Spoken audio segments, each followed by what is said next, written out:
Você estava lá. Eu descobri que eu estava lá. O Valdemir é bonzinho, mas ele estava lá. A dona Emília também ajudou a bater os cravos. A cruz é um fato que diz respeito a todos nós. Por isso todos nós estávamos lá. Então, meus amados, o Espírito Santo é o fator principal na sustentação e edificação da igreja. É Ele. Uma igreja que não conhece o Espírito, ela não chega lá. Diga para o seu irmão, aí, diga assim, uma igreja que não conhece o Espírito, que não tem o Espírito, não chega lá. Fica sempre para trás. Agora o que eu quero saber é se vocês querem viver sempre atrás. Quantos aqui estão prontos para viver sempre atrás? Levanta a mão. Só o João Lucas aqui. Pena do João Lucas, né? João Marcos. Fomos salvos não para ficar para trás, né, gente? Mas para ir para frente. Nós somos um povo desafiado a viver uma vida de aventura permanente. Pastor, você está vivendo aventura? Estou. E é uma aventura quente. Porque ninguém aqui tem tanto calor nas pernas quanto eu. Há dias que eu tenho que correr, porque se eu não corro, pega fogo na minha perna. Então, irmãos, eu quero ver uma coisa muito séria com vocês hoje. Nós vamos ver as consequências espirituais quando falta a unção, quando falta o azeite. O escritor de Eclesiastes, lá no capítulo 9, verso 8, abram as Bíblias de vocês. 9, verso 8. Este versículo é extraordinário. Ele diz assim, Salomão diz assim: as tuas vestes sejam sempre alvas, e nunca falte o óleo sobre a tua cabeça. Vamos repetir? As tuas vestes... Não, vamos repetir todos. Prontos? Todos descobriram o versículo 9, ou 8 de Eclesiastes 9? Está aí na sua frente? Ali, está ali. Vamos falar o que está escrito aqui juntos? Mais alto. Esteja sempre vestido com roupas de festa, e unge sempre a sua cabeça com óleo. A minha tradução é diferente, diz assim: as tuas vestes sejam sempre alvas, bem limpas, e nunca falte o óleo sobre a tua cabeça. Está faltando óleo sobre a sua cabeça? Está faltando unção na sua vida? O maior desafio bíblico para nós é que não nos embriaguemos com vinho no qual há dissolução, mas aconteça o que conosco? Hein? Mas o que? Pode gritar alto, mas o que nós temos que fazer? Não vos embriagueis com vinho no qual há discórdia, dissolução, mas enchei-vos do Espírito. Este é um verso desafiante, tem a ver com este aqui: nunca vos falte o óleo. Há vidas cristãs que estão tão agastadas, tão duras, que já não vão mais. Falta óleo. Quando falta unção, o crente desanima, o crente não produz, o crente não é estimulado a ir para frente. A vida cristã é cheia de desafios. Este, por exemplo, é um desses grandes desafios. Permanecer com a unção de Deus é coisa para quem deseja vencer. Já conversei com centenas de pessoas que não se considerem mais uma bênção. Elas sempre me dizem: não tenho mais azeite, a unção findou, o Espírito não opera mais na minha vida. Pastor, me ajuda, porque eu acho que eu blasfemei contra o Espírito. Eu não vejo a ação do Espírito na minha vida. Nos assuntos eclesiásticos eu estou seco, né? Não tenho mais azeite da unção do Espírito em mim. E isso é muito sério. Por quê? Porque quando falta o azeite, a primeira coisa que eu faço é desistir da minha responsabilidade com Deus na sua causa. Quando a unção desaparece, eu deixo de produzir. Eu fico um crente escorregadio, procurando desculpas para justificar a minha inépcia, a minha incapacidade de produzir, a minha falta de entrega para produzir. Quando a unção não está presente, não somente eu perco a minha disposição de trabalho, mas eu perco a minha coragem também. Eu me encosto, não é? Eu estava conversando com um velho crente lá em Belém, quando eu tomei posse do pastorado. Ele falava muito. Ele, na escola bíblica dominical, no ano que ele não foi eleito, primeiro ano que ele não foi eleito, ele atrapalhava o professor. Um dia eu resolvi conversar com ele. E fui lá na casa dele. Eu disse: como é que está o senhor? Eu estou muito bem. Eu digo: como é que o senhor está na vida espiritual? Maravilhosamente. Pastor, olha, eu tenho um passado glorioso. Olha, eu fiz e aconteci. Eu disse para ele: será que o senhor fez mesmo? Porque hoje o senhor está sendo um problema.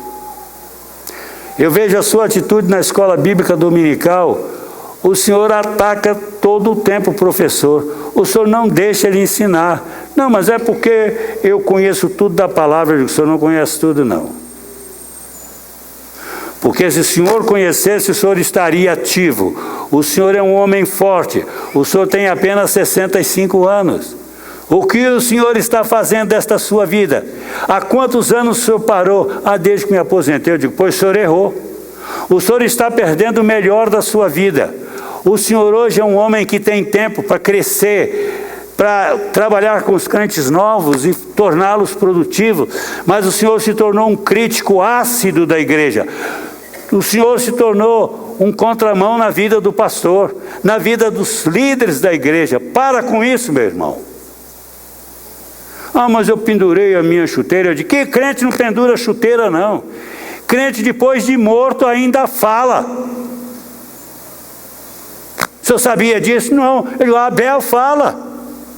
O que o senhor vai dizer quando estiver morto?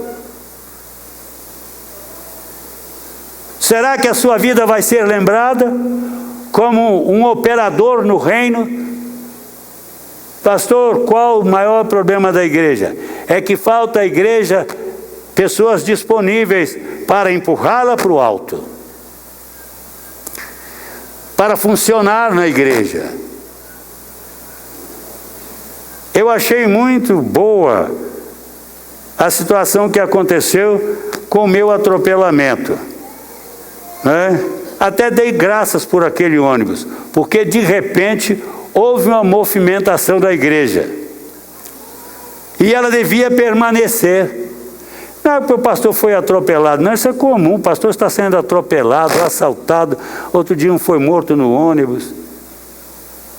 Mas irmãos, precisamos nos mover, mas não temos força, por quê? Porque foi-se a unção, o óleo se foi da nossa vida. Olha, há crentes que têm medo de falar nisso, há pastores que têm medo de falar nisso, mas esta é a verdade. Vocês sabem que o Espírito Santo é aquele que torna a igreja eficaz. O ministério dele é decisivo para o desempenho da vida da igreja corajosa, ousada e evangelística. E missionária também. Há clamores no mundo. Há muito clamor. O Oriente Médio está numa guerra. É guerra de todo mundo. Lá levantam os muçulmanos contra muçulmanos porque eles acham que os outros muçulmanos não são tão bons quanto eles. E eles querem um islamismo que domine mesmo e que seja respeitado. Então eles estão lutando por isso, estão morrendo por isso. Mas onde é que a igreja está morrendo? Porque quer que a bandeira de Cristo seja plantada no mundo inteiro. Vocês já viram isso? Alguém brigando por isso? Mas por que isso não está acontecendo? Porque falta o azeite. Falta o azeite na minha vida. De fato. Agora, também, meus irmãos, a falta de unção, a falta de azeite, tira a capacidade de adoração significativa. As igrejas estão adorando de verdade. Quantos têm certeza que adoraram a Deus hoje? Eu quero saber, levante a mão. No cântico. Pouca gente. Por que isso? Quando você chega lá no Evangelho de João 4, 23, você vai descobrir uma coisa. Vamos lá. Vamos para João 4, 23. Esta é uma conversa de Jesus com a mulher samaritana, lá no poço de Jacó. Então, o que esta mulher e Jesus conversaram? A mulher de repente encontra Jesus e havia em Jesus uma disposição de aceitação dela. Ela nunca viu aquilo. Ela ia, por que ela ia ao meio-dia tirar água naquele poço? Vocês sabem? Por que ela ia ao meio-dia? Por causa da situação dela. Se ela fosse ao meio-dia, antes do meio-dia, que era a hora de menos sol, ela seria pega e ela iria apanhar até morrer. Porque naquela hora as mulheres da cidade estavam lá no poço. Ela foi depois do meio-dia, 3 horas da tarde, porque não tinha ninguém no poço. E ela era promíscua, na realidade era isso. Jesus chega lá com aquela mulher, obrigado, estou falando em algo e você mata a minha sede, você é uma bênção.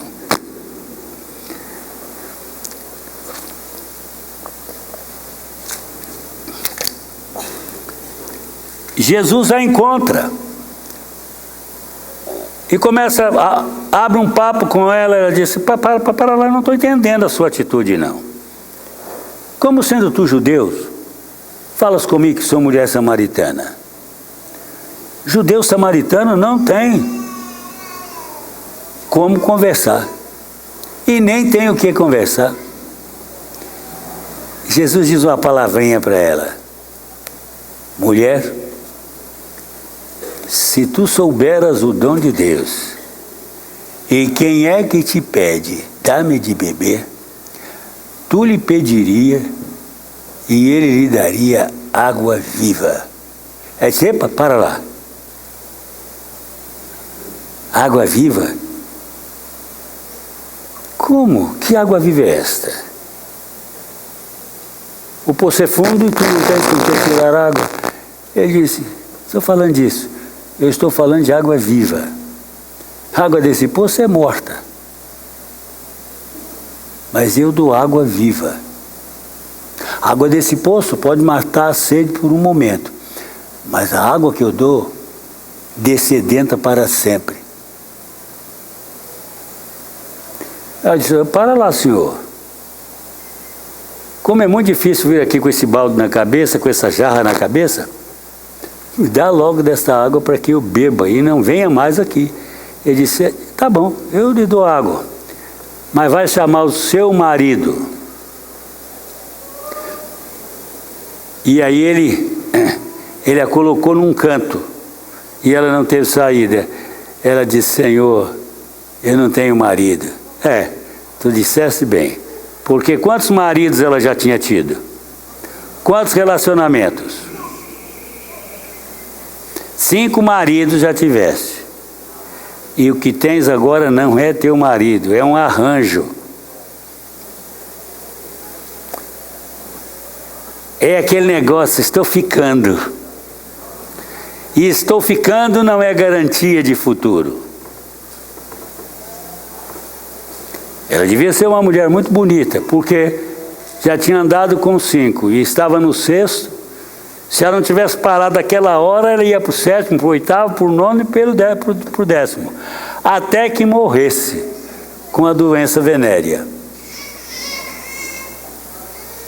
Vai chamar o teu marido? Não tem. Tá bom. Então vá e chame os homens com quem você ficou. Ela correu na cidade e espalhou para todo mundo que havia encontrado quem? O Messias prometido. Sabem, irmãos, mas nesse encontro, nesse confronto de Jesus e a mulher, Jesus explica para a mulher o que é verdadeira adoração. E diz lá no verso 23, mas vem a hora, vamos ver antes, um pouquinho. Verso 21, Jesus lhe disse, mulher, crê-me, a hora vem, quando não adorareis o Pai, nem neste monte Gerizim, e nem em Jerusalém. Vocês adoram o que não conhecem. Nós adoramos o que conhecemos, pois a salvação vem dos judeus. Mas vem a hora, e já chegou. Já chegou por quê? Porque eu estou aqui. Esta é a verdade, em que os verdadeiros adoradores adorarão o Pai em espírito e em verdade, porque são adoradores assim que o Pai procura. Deus é espírito, e é necessário que os seus adoradores o adorem em espírito e em verdade. Agora, por que é assim? A adoração verdadeira é uma adoração que nós fazemos em espírito e através do espírito. Um homem que não tem unção não pode adorar direito. A adoração é uma adoração nossa com o Espírito Santo. O Espírito Santo abre caminho nas nossas orações. É Ele que, diante do Pai, intercede por nós com gemidos inexprimíveis. E então, se nós queremos ser adoradores de verdade, nós precisamos ter uma vida espiritual profunda, conhecer a realidade da vida espiritual e as suas implicações. E uma implicação da vida espiritual é ser cheio do Espírito. Então, a segunda, a falta de azeite tira a capacidade de adorar a Deus em espírito e em verdade. Por isso, irmãos, que a hora da adoração nas nossas igrejas é um problema. Tem gente que não vem porque a igreja grita muito, não é? Ele não sabe o que é adoração, ele foge da adoração. A gente que tem preguiça de adorar, a gente que não segue comando de quem ministra a adoração. Ser um ministro de louvor é um sofrimento. Por quê? Porque nós não entendemos o que significa adorar.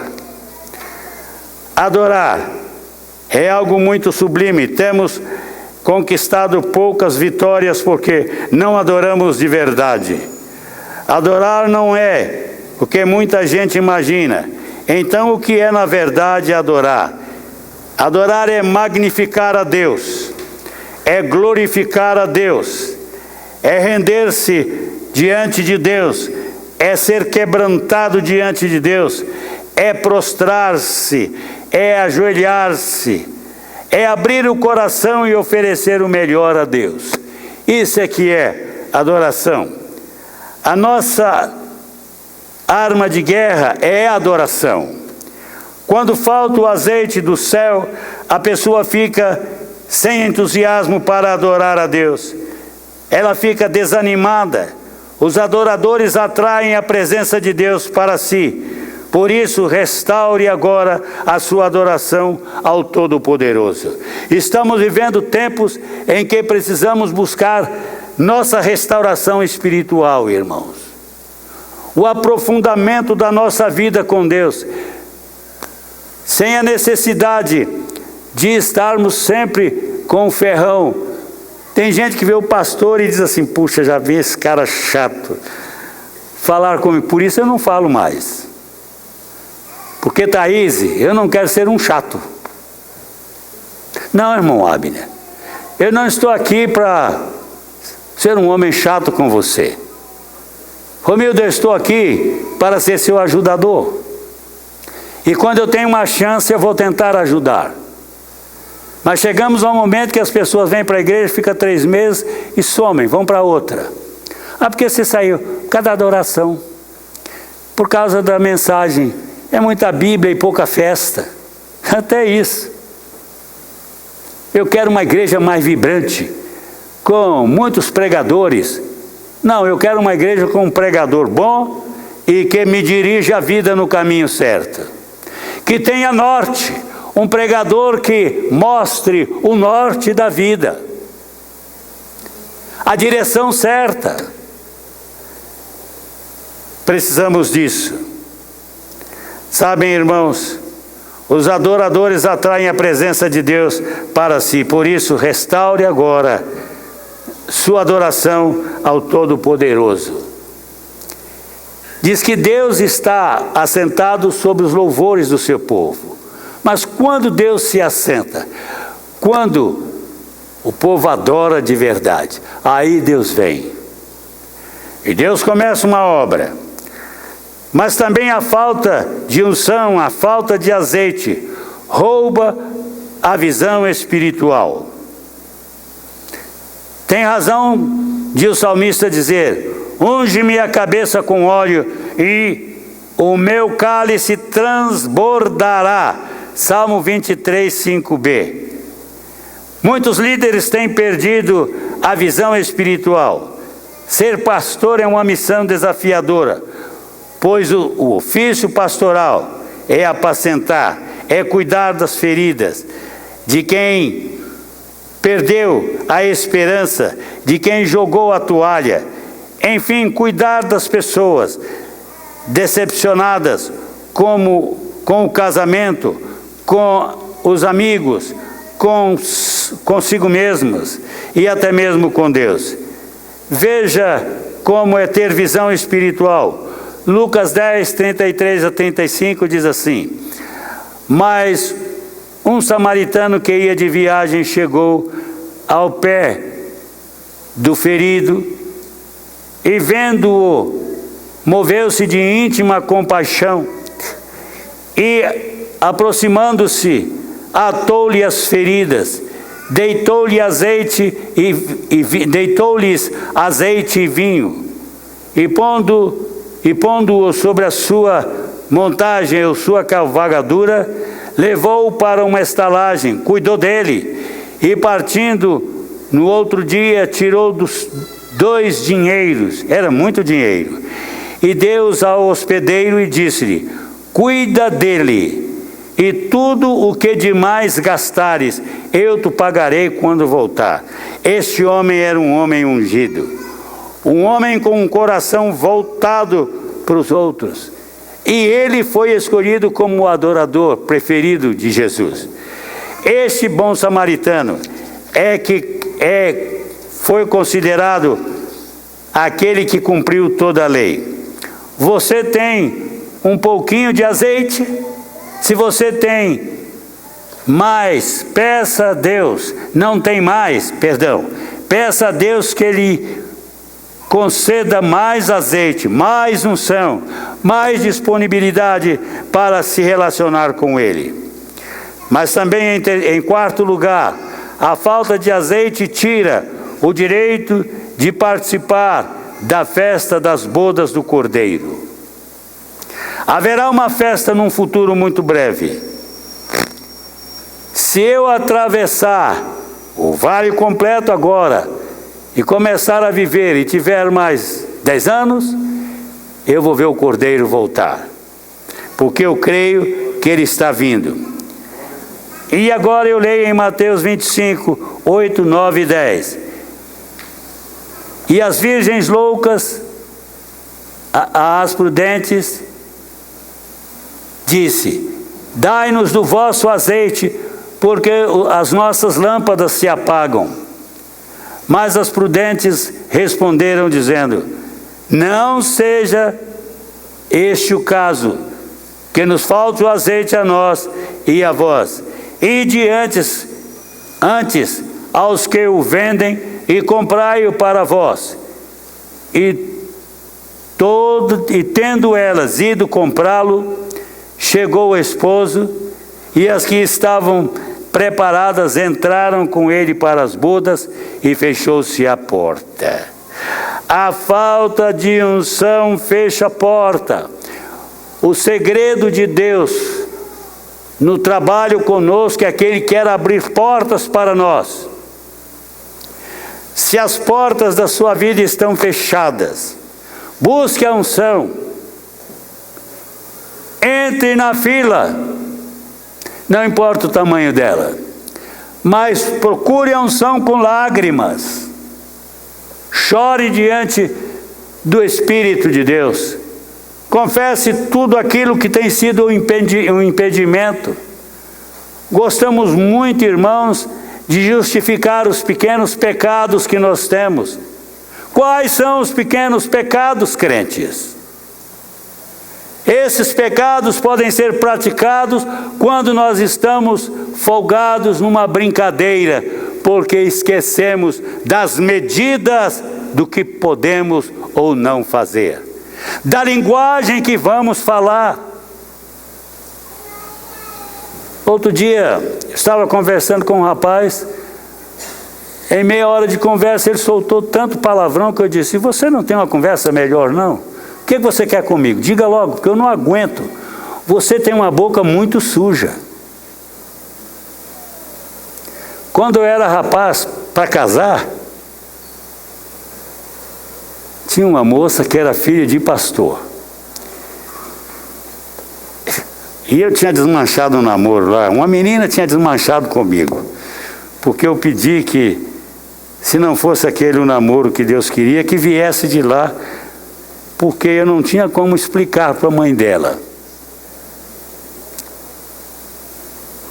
E aí,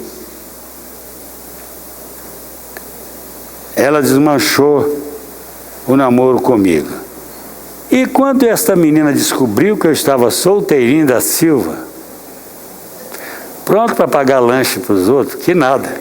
Eu era um seminarista pão duro, Thaís, que arrancar dinheiro de mim, irmão Abner, era um milagre. Eu tinha que sustentar a minha mãe, mais 5 irmãos, então eu era mais econômico, que eu comia pão com queijo e um copo de suco. Era o meu almoço e o meu café da manhã. Na janta eu ia para o Saps, jantar por R$1. Imagine o que eu comia com R$1. Um cruzeiro. Não era um cruzeiro, era cruzeiro? Era cruzeiro. Eu não comia nada, gente. Era um copo de leite. Eu me lembro do copo até hoje.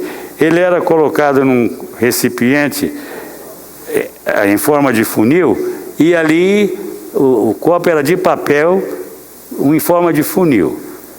Ali era um copo de leite, e eu tinha uma colherada cheia de arroz e uma metade de feijão, e era uma gororoba que eu vou dizer, era necessário que eu comesse, mas que era ruim, era. E comia, Carlinhos, para dormir, porque eu não conseguia dormir com fome. Eu guardava cada centavo. E lá no seminário, eu batalhava muito. Trabalhava de dia, depois que eu saía das aulas, eu era o carpinteiro, eu consertava as carteiras, eu ligava o motor, eu varria a sala, eu era o bam para trabalhar em troca dos meus estudos. E num tempo de escassez vem uma moça de classe média alta querendo namorar comigo. Eu disse: querida, não tem tempo de namorar não.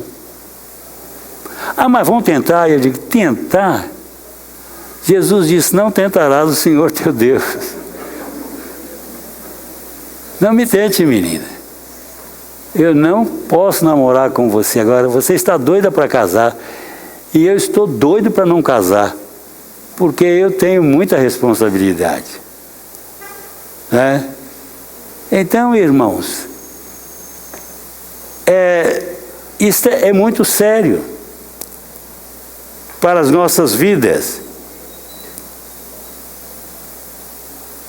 E eu disse para ela: eu não quero namorar agora, que eu não quero perder nada da minha vida cristã. Mas eu posso esperar? Eu digo: não espera de jeito nenhum. Não espera. Mas sabe por que eu não queria namorar com ela? Para pegar a meada da história outra vez? Sabe, Valdemir? Porque a menininha, bonitinha, uma loira muito bonita, ela tinha uma boca tão suja que me tirou o entusiasmo. Ela não falava 2 palavras sem falar um palavrão.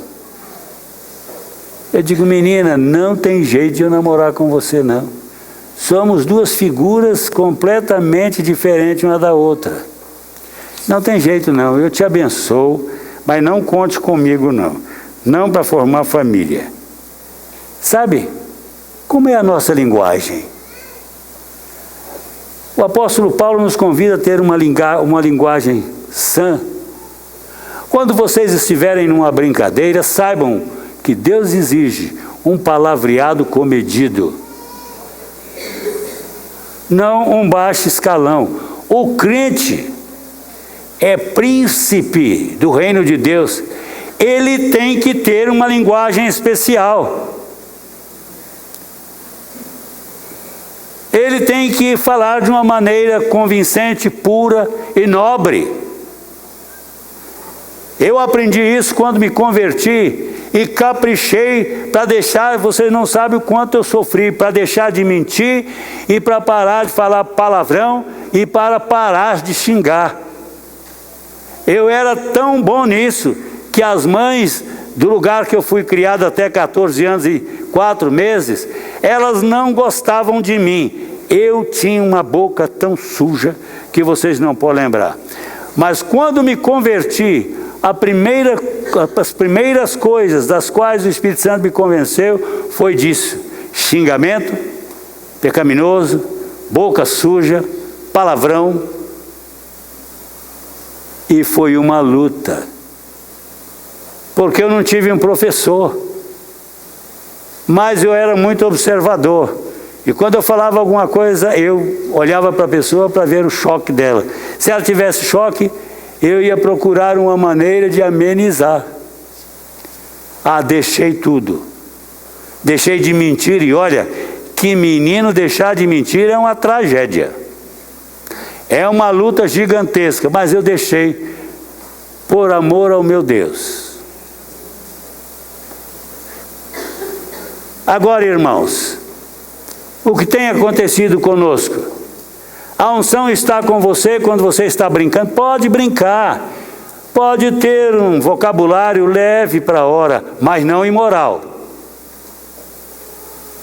Não participem de piadas imorais. Não ria. Não bata palma. Esta é boa. Vou contar. Não conte. Não tem piada imoral que seja boa para o crente. Porque isso vai tirar a sua unção. E é assim que Satanás vai nos roubando certos direitos espirituais que nós temos. E nós vamos nos murchando, ficando crentes maracujá de gaveta.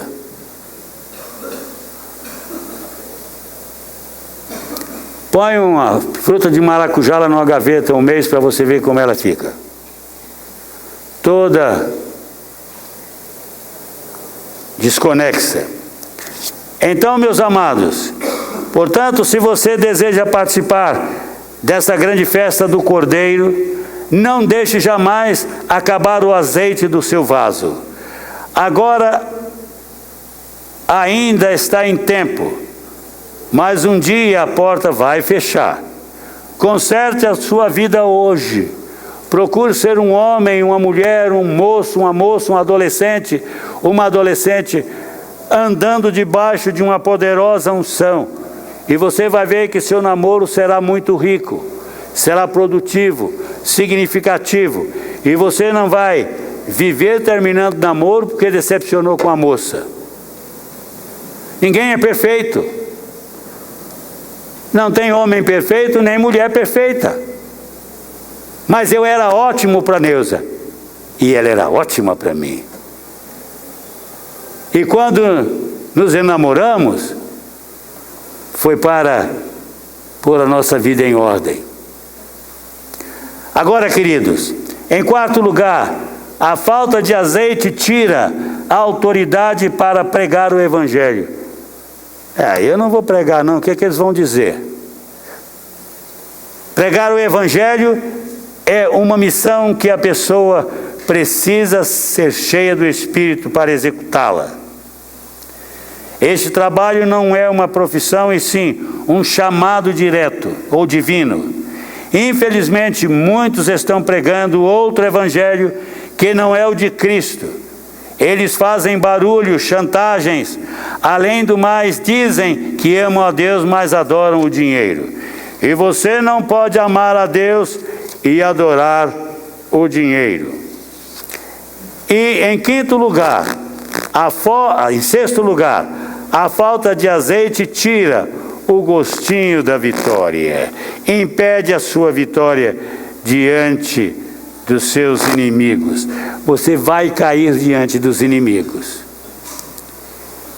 E a pior coisa é cair diante de Satanás.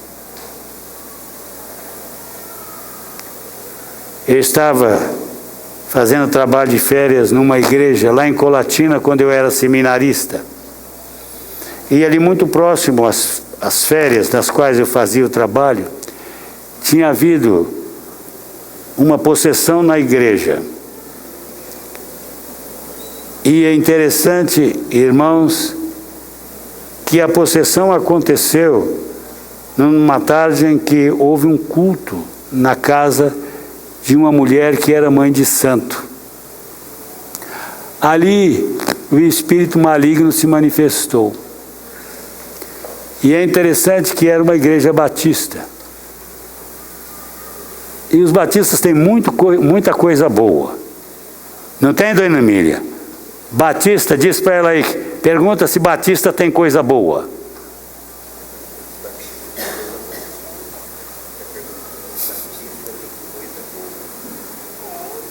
Tem sim, né, irmã Emília? Tem muita coisa boa. E lá naquela tarde do culto, o espírito maligno se manifestou para valer. E os batistas têm um hino muito importante. Foi na cruz onde um dia eu vi meu pecado castigado em Jesus. Foi ali pela fé que meus olhos se abriram e agora me alegro em tua luz. Irmão Abner, este hino tinha sido cantado domingo à noite na hora do apelo. E a mulher possessa, o espírito que estava nela, e ela estava pulando num pé só, fazendo um 4. E ela estava andando em roda. E o espírito falou através dela: ontem à noite eu estava lá. Ora o hino que eles cantavam. Vocês acham que ele cantou o hino? Ou não?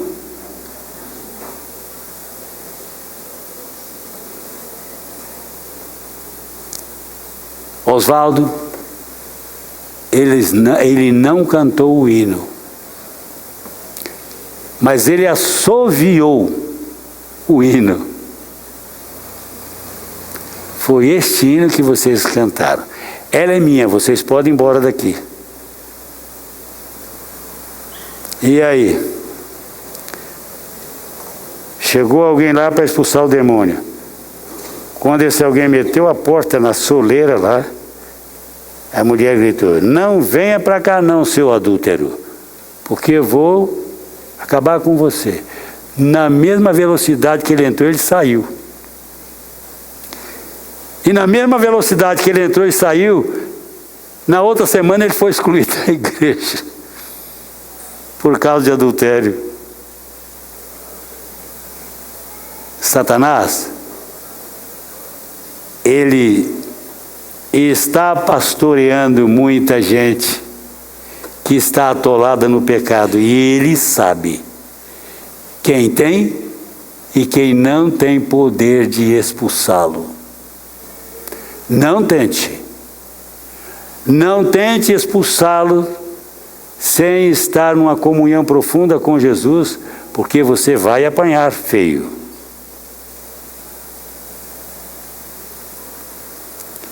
Mas eu estou debaixo do nome de Jesus.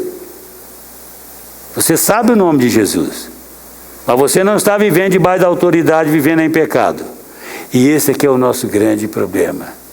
A unção e o pecado não são coisas que andam numa mesma vida. Se tem um, não tem outro. Se você quer uma vida ungida, poderosa, ousada, então experimente a unção. Irmãos, falei de 6 coisas nesta noite. São essas coisas que estão atrapalhando as nossas vidas. Vocês querem uma mudança nessa igreja? Quantos de fato desejam uma mudança radical nessa igreja? Quantos desejam uma mudança radical? Pode levantar a mão, eu quero ver. Se não for esse pastor, que ele mostre um para vocês. Eu quero uma mudança radical. Eu disse: Deus, se não for eu a liderar esta mudança, mesmo na situação que eu estou, então me tira. Mas precisamos de mudanças radicais. Precisamos de parar de começar e não continuar. Precisamos começar e continuar. Queremos homens e mulheres cheios do Espírito Santo, cheios da unção, que operem nessa igreja. Vamos ficar de pé?